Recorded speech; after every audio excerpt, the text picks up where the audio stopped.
Okay. about Jackie. Because it was Jackie, before his first big show on CBS, having come from Cavalcade Stars for 2 years, and we went to CBS. MCA had promised me that I could then have um, 4 boys and 4 girls on Jackie's new show coming up, because Jackie wanted me to go with him to CBS, which I was thrilled, because I said, oh boy, on Cavalcade of Stars, of course, I had 3 girls and 2 boys. That's all the budget. It was the last couple of weeks that they gave me a 3rd boy. That was 6. But I was looking forward to having 8 dancers. Oh, what I had planned to do. And it was big meeting with Jackie out. He had taken a place out in Hyde Park so he could rest before the CBS. And a big meeting with all the big shots from CBS and MCA. And we're outside at like a picnic, and we're going over the show, talking about it. And so I said something to Jackie. I said, "But now that I've got some dancers, I'm going to use 4 guys and 4 girls."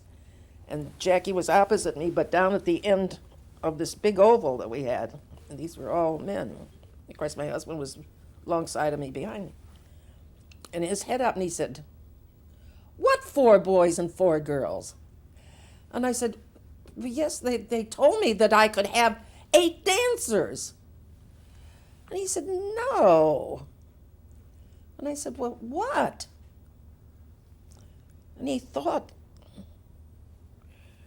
I'll tell you what, let's get 16 girls.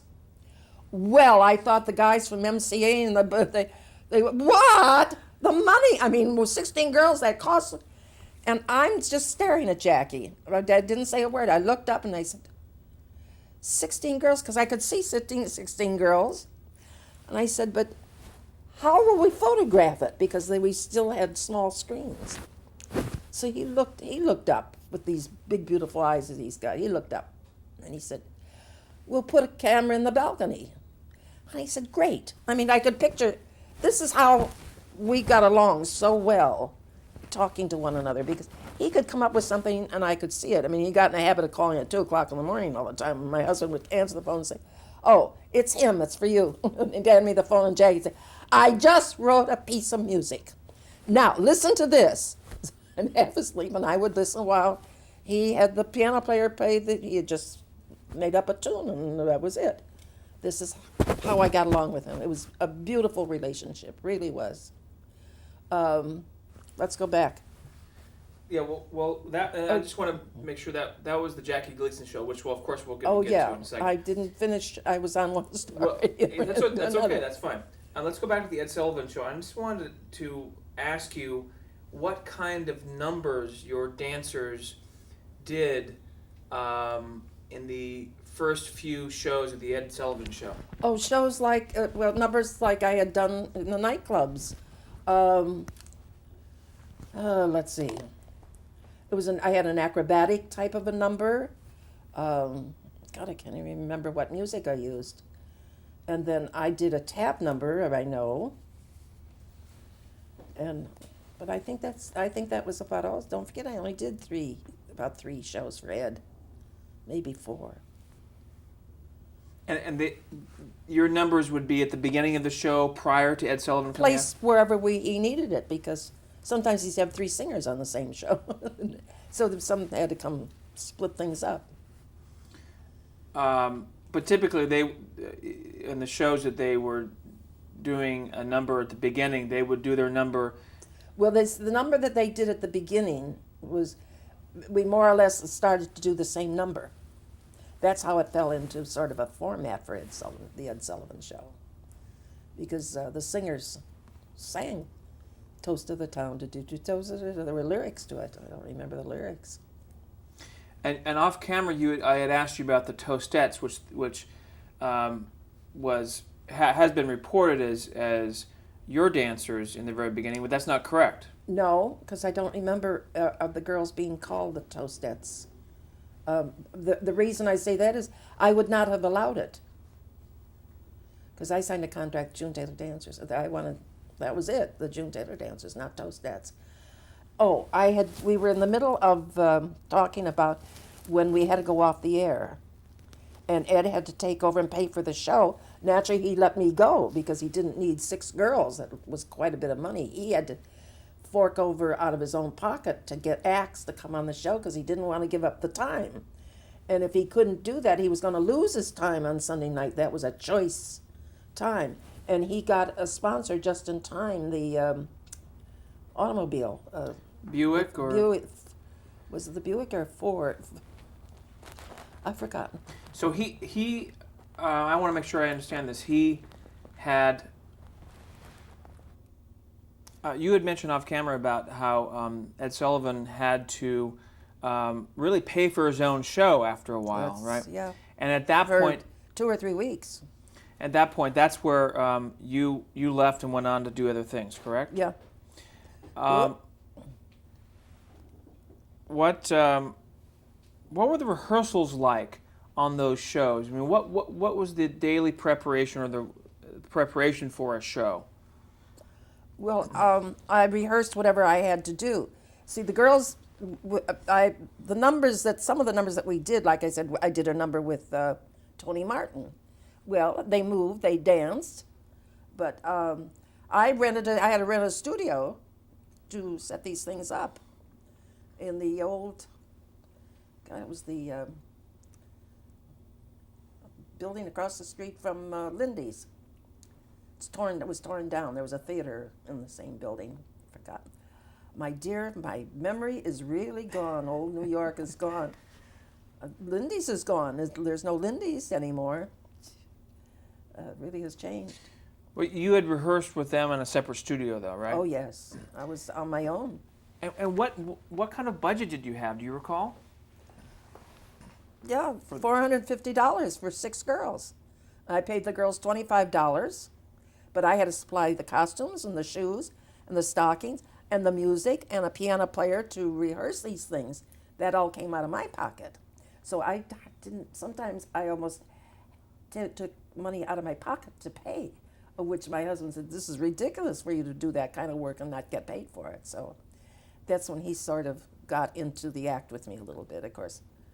He was in show business. He loved show business, and he was a theatrical lawyer, and that's what he wanted to do. You also did a show during the summer of 1949 called Broadway Spotlight. Do you remember that show? Broadway Spotlight. It was a short-lived show, I believe. Yes, it was. I'm trying to think. That was. I think it was Richard Colmore was the host. Yes, that was Kitty Gallion, or what was her name? Gallion. Dorothy. Dorothy Kilgallen. It was her husband. Yes, that was. That was only a few weeks. That didn't last very long. That was her husband. He was an awfully nice guy, but nothing was happening with it. Ray Block played for that one too. That's how he happened to get in touch with me, was through Ray Block. Tell us who Ray Block was. Ray Block was our orchestra leader who played for the Ed Sullivan Show. I don't know, it seemed every time you turned around, Ray Block was on the show. But he was a good theatrical musician to play for acts. I mean, he knew music and so on and so forth. He and we used to have our fights many times. We got along, and I admired his work, and I know he admired mine, but sometimes we used to hit it. Because sometimes if he didn't get the tempo right and I'd try to correct him, after about the 3rd time, he'd get mad. And then he'd do what he wanted to do, and then I got mad. And one day, in front of everybody, he said, well, if you think that's the tempo you want, he said, here's the stick, you do it. And I took the stick and got up in front of the orchestra, and I led them for the tap number I was doing. So all he could do was stand there while I did the whole number. And I gave him the baton, and I said, thank you. That's the way I want it played. And then I walked off. But we liked each other. Well, when you were rehearsing your numbers with your dancers, did you also rehearse with Ray Block's orchestra, or was that? No. That was orchestra rehearsal, because the musicians get paid for rehearsals. So what source? What source did you have the music for your dancers? I I used to use 75-cent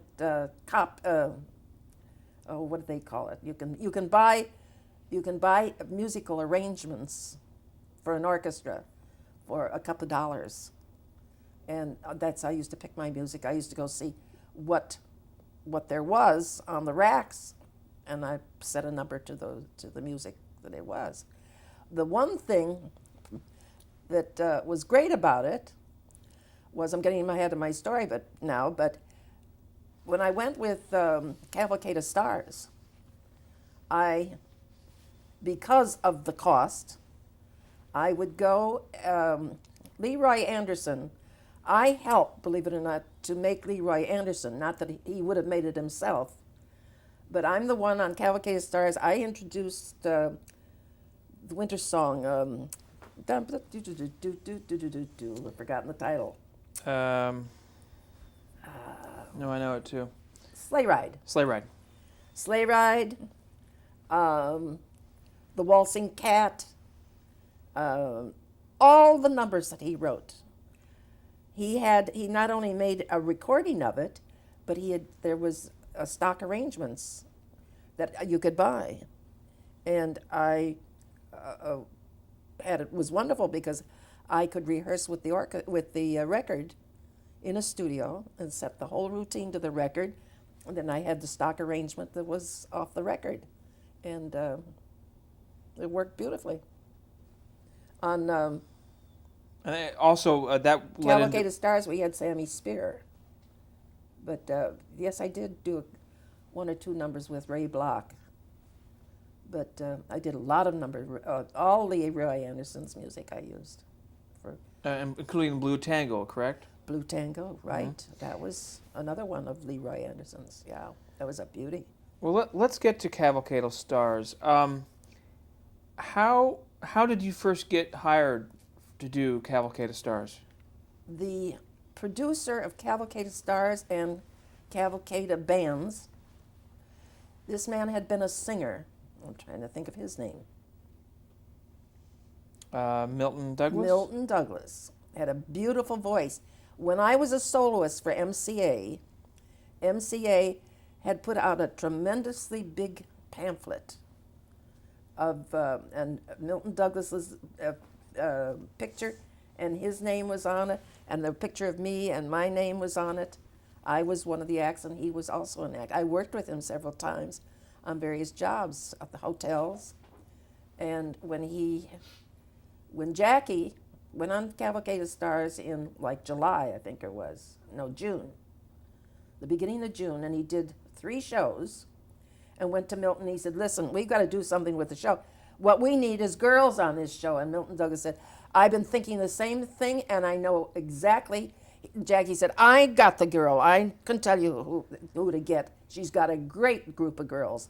And Milton Douglas said, well, I've got a good one too. And they were both talking about me, which turned out sensationally, because then we had made it. Milton Douglas. And what year was this? We started in 1949, I think. I did the Sullivan Show at 48 into 49, and then followed, I think it was 1950? Does that sound right? Yes, it must have been 1950. Yeah. Now, in the beginning, what network was Cavalcade on? Dumont. It was always on Dumont. How describe Dumont, if you could? What 1950, because then we went to CBS in 52. Right. Dumont was one of the other networks. Was it coming from the Ed Sullivan Show? How would it compare as far as their equipment, far as Dumont? Mm-hmm. Their equipment was excellent. But by that time, the equipment they had, Ed Sullivan had it then by that time too, in 1950. So there was really no differences between the networks? I don't think so. NBC, CBS. I did a couple of shows for NBC. The equipment all seemed about the same. So when you were brought on for Cavalcade of Stars, were you given a bigger budget for the show?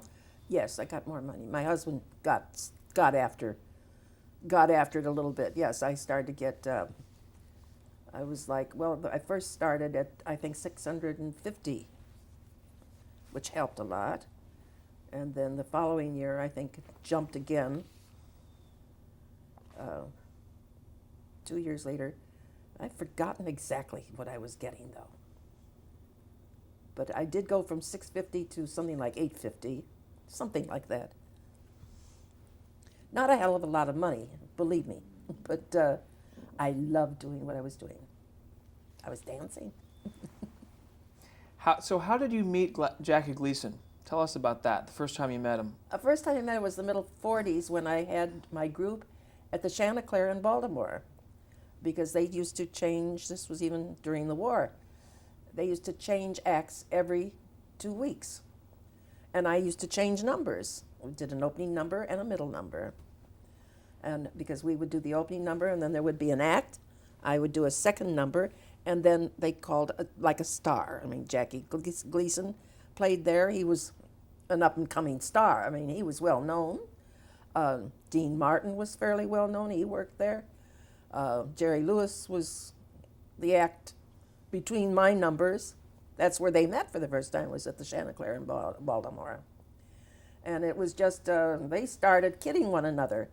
Well, Dean was on, Jerry, about the third night, started giving him catcalls and throwing lines at him. And of course, Dean was just as fast. Lines used to go back. So then the next night, Dean got there early so he could throw lines during Jerry's act. That's how they met, and that's how they became a team. Now, where were we again? I got Jackie off. Gleason.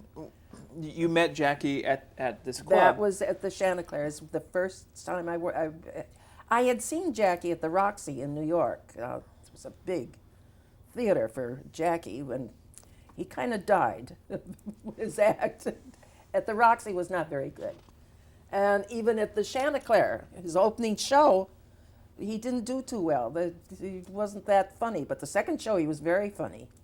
I think Jackie had a couple of drinks at the bar. He was hilarious. And then he started to roll. And I got to know him because it was opening night, and he was sitting in the owner's office behind the desk because nobody else was in there. And I happened to wander in, and he had just done the first show. I said, "How do you feel?" He said, "Well, it wasn't so good." He said, is it the same audience for the second show, or is there a change? I said, "No, there'll be quite a few of the same audience, but there'll be a lot of new people too." He said, "Oh," which means he had to have some more material. He couldn't go on with the same material he used the first show. And but second show, he used some different material, and he was funny. They liked him. This was his own material? Did he have writers at the time? No, it was his own material at that time that I know of. I mean, I guess hindsight, but did he at that point have that star quality? Was it obvious to you? Yes. Oh, yes, he always had a star quality about him. However, he wasn't that funny. Because as a stand-up comic, he was not a good comic, a comedian, whatever you want to call him. He was no good stand-up. But he was funny enough to be given the opportunity to be hired to do Cavalcade of Stars. And it's Milton Douglas who found it, who decided to go with him. Because Cavalcade of Stars, the first year, they started out with, I think it was Jack Carter was the first one for a year. And then the second year, they had, who was the second one? Oh, Jerry Lester. Or maybe vice versa. No, you're correct. You're correct. It was Jerry Lester. And both of them had gone places. The third one was Jackie. Milton Douglas had picked them that way and thought Jackie had great possibilities. And of course, Jackie found his niche with the show because it was a question of just a few shows when he came in and he said he had an idea to do, he wanted to do a character taking care of a baby, because I was in that sketch. Because I've just had to walk in and do something with the baby. He had put it in the refrigerator, and I took it out of the refrigerator and put it on the chair, and so on and so forth. And then I snuck out because he was asleep. And before he knew he was going to fall asleep, so he put the baby accidentally in the refrigerator. That was the sketch though. So Milton Douglas knew where he was going, and then Jackie. The next thing was for that character. That was the beginning of his characters. Was that one? With the baby. Was that The Bachelor? The Bachelor. Yes, that's right. What was unique about Cavalcade that allowed Jackie to find his own? I mean, what? Milton Douglas, because Milton Douglas had been in the business and was aware. That's, I realized, what had helped the first comic, Jack Carter and Jerry Lester. Milton Douglas knew, let them alone, give them the reins and let them see what they can do. If they want to do something, let them try, why not? And that's the way Milton handled Jackie, was because then Jackie had ideas to do Reggie. He came up with Reggie Van Gleason. And then The Poor Soul. The Poor Soul I loved. That was my favorite character. And he developed all of his characters that way. Some of the other characters, Joe the Bartender. Joe the Bartender, yeah. And Fenwick Babbitt. Fenwick Babbitt, yeah. Now, was it going beyond a stand-up routine? It was the Milton Douglas saw that he could do sketch comedy. Was that part of his key? That's what Jackie wanted to do, sketches. And Milton Douglas said, sure, go ahead. What do you need?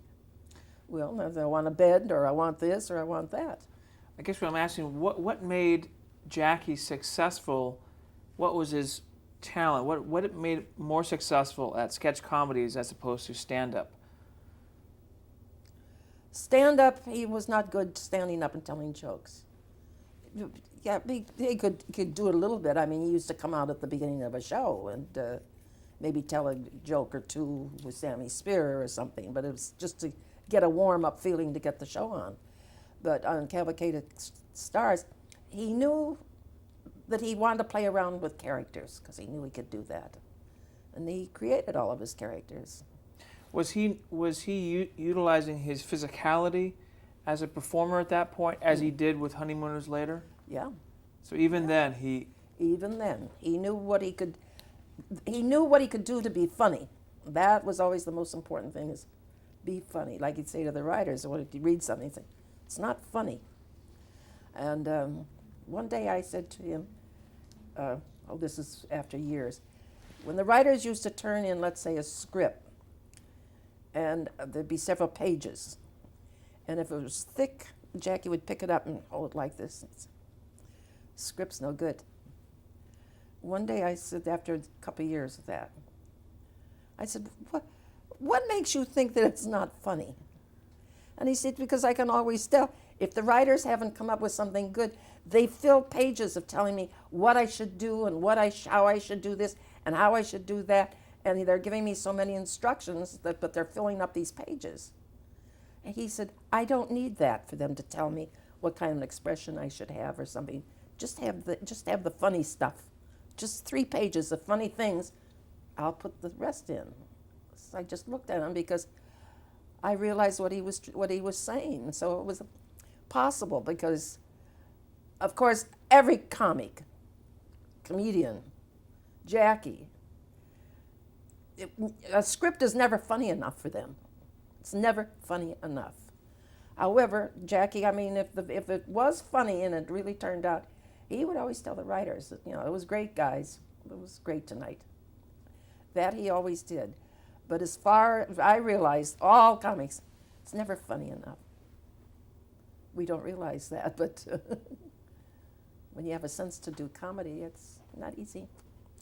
Do you think that being funny is a learned or given talent? No, I think you have to be born with it. I don't think Regis is funny. He's not funny. Regis Philbin? Regis Philbin. He's not really. He can come out occasionally, but he learned from the comics that he used to work for and with. I mean, years ago when he was he was in California with a comic, Joey Bishop, and he was like a stool pigeon with Joey Bishop. He was there, which is Joey would say, get me a glass of water, and then Joey would make a gag out of the whole thing. And, I touched it. Regis, to me, Regis Philbin, sometimes he tries to be funny, but he's not. I don't think he is. But he's a good character. I mean, he's doing it his way, and he's getting there. So you can't tear that down. But, like I wanted to dance, and I wanted to keep going, Regis Philbin was never going to give up, and he hasn't. He made it.